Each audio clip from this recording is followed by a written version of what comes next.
দোজখ, জাহান্নাম এগুলোর সম্পর্কে আমাদের কম বেশি ধারণা সবারই আছে, কিন্তু একবারও কেউ ভেবে দেখে না যে দোজখে যখন আমি যাব আমার কি হবে, আমার কি অবস্থা হবে। আল্লাহ সুবহানাহু ওয়া তাআলা তার হাদিসে বলেছে যে দোজখের আগুন এতটাই ভয়ঙ্কর যে সেই আগুনকে 70 বার ধোয়ার পরে দুনিয়ার বুকে আমি 1 ভাগ পাঠিয়েছি। দুনিয়ার আগুন আমরা সহ্য করতে পারি না, তাহলে দোজখের আগুন আমরা সহ্য করব কি করে? দোজখের আগুনের এক ছিটে ফুটাও যদি দুনিয়ার কোনো এক জায়গায় যদি পড়ে যায়, তাহলে বলছে পুরো দুনিয়া ধ্বংস হয়ে যাবে।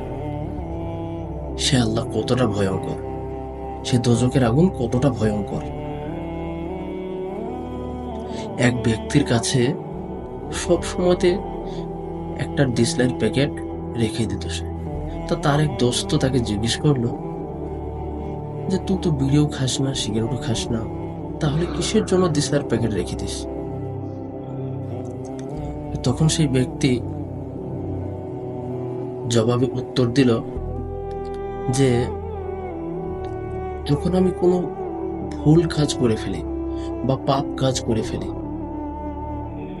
তো তখন আমার হাত পকেটে থাকা এই যে ডিসলাইট কাঠি আছে, এখান থেকে 2টো কাঠি বের করে আগুন জ্বালিয়ে নিজের হাতে রেখে দিই। যখন আমার আগুন যখন হাতে রাখি, তো তখন নিজের মনকে বলি যে এই যে আগুন সহ্য করতে পারছিস না, তাহলে দোজখের আগুন সহ্য করবি কি করে? তা তখন নিজেকে নিজে আস্তাগফিরুল্লাহ করি এবং নিজেকে নিজে বলি যে এই মন কাজ, এই রকম কাজ বা এই সমস্ত কাজ আমি আর দুবারা করব না। তাহলে আমরা মানুষ বুঝি, কিন্তু বুঝেও অবুঝ। এক আছে বুঝমান আর এক আছে বুঝেও অবুঝমান। যে অবুঝ তাকে তো বোঝানো যাবে না, কিন্তু যে বুঝেও অবুঝ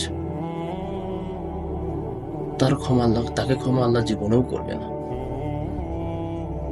আল্লাহ সুবহানাহু ওয়া তাআলা বলেছে এক যে পাগল থাকে তাকে আমি ক্ষমা করি, কিন্তু যে নিজে পাগল সাজে তার আমার কাছে কোনো ক্ষমা নেই।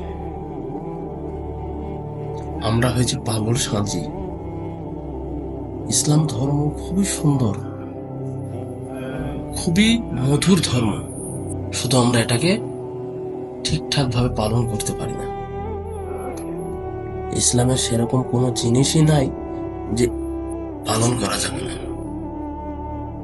এরকম ইসলামের সেরকম কোনো কথাই নাই যে আমরা সে আদেশ পালন করে চলতে পারবো না।